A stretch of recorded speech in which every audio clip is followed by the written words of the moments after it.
बीज से पौधे कैसे बनते हैं? बीज पौधे की शक्ल में कैसे बढ़ता है?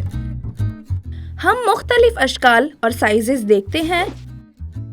बीज 3 हिस्सों पर मुश्तमिल होते हैं।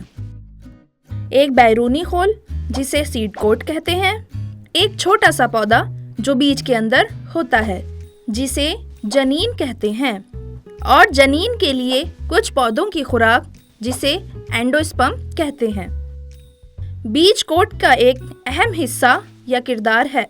ये पूरे बीज का इहाता करता है जो छोटे पौधे को अंदर से महफूज करके उसे सूखने से बचाता है।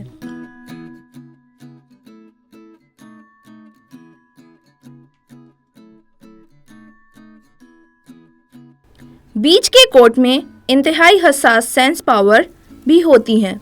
इसमें खास केमिकल्स होते हैं जो ये बता सकते हैं कि बीज उगने के लिए सही जगह पर है।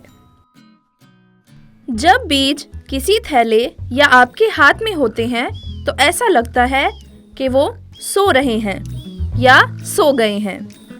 बीज अब भी जिंदा हैं, लेकिन वो गैर फाल हैं। कुछ बीज 100 या हजारों साल तक इसी तरह रहते हैं। जब ये उगना शुरू करते हैं तो हर बीज को पानी, सही दर्जाए हरारत और रोशनी की सही मिकदार ज़रूरी होती है। अगर बीज में ये 3 चीज़ें गीली मिट्टी में हों तो जनीन से पौधे को बढ़ने का इशारा मिलता है। पौधे के लिए इस अमल को रोएदगी कहते हैं। सबसे पहले बीज जनीन के ज़रिए अपने अंदर पानी लेता है। क्या जनीन को बढ़ने के लिए सिर्फ पानी चाहिए?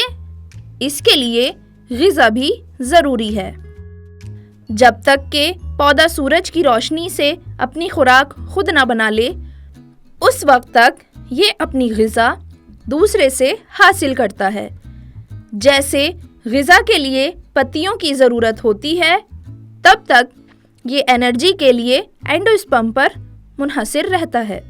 ये ऐसा है जैसे बेबी प्लांट्स के पास स्नैक्स का अपना बैग हो। इसलिए जनीन बढ़ता रहता है और उस वक्त तक ज़्यादा पानी लेता रहता है जब तक बीज ना फूटे। इसके बाद जड़ निकलना शुरू होती है। ये पौधे का पहला हिस्सा है जो बीज से निकलता है। जड़ हमेशा नीचे की तरफ बढ़ती है, इसलिए इससे कोई फर्क नहीं पड़ता कि बीज किस तरह लगाया गया है। ये बताता है कि कौन सा हिस्सा ऊपर की तरफ है और कौन सा नीचे की तरफ। जड़ ज़मीन में गहराई तक धंसती जाती है ताकि पौधे को ग़िज़ा के लिए मज़ीद पानी और मादनियत मिल सके। जैसे ही बीज का एक हिस्सा यानी जड़ ज़मीन में धंसती है, बीज का एक और हिस्सा मुख्तलिफ सिमत में निकल आता है। ये पौधे का तना है। इसके साथ चंद छोटे पत्ते ज़मीन के ज़रिए सूरज की रोशनी की तरफ अपना रास्ता बनाते हैं। एक बार जब ऐसा होता है तो हम कहते हैं कि पौधा उग गया है। अब पौधे को एंडोस्पर्म की मज़ीद ज़रूरत नहीं होती, क्योंकि अब उसके पास पानी, सूरज की रोशनी और सही दर्जाए हरारत के साथ अपनी खुराक खुद बनाने की सलाहियत होती है। जवान पौधे बढ़ते हैं और खुद बीज पैदा करना शुरू कर देते हैं। शुक्रिया।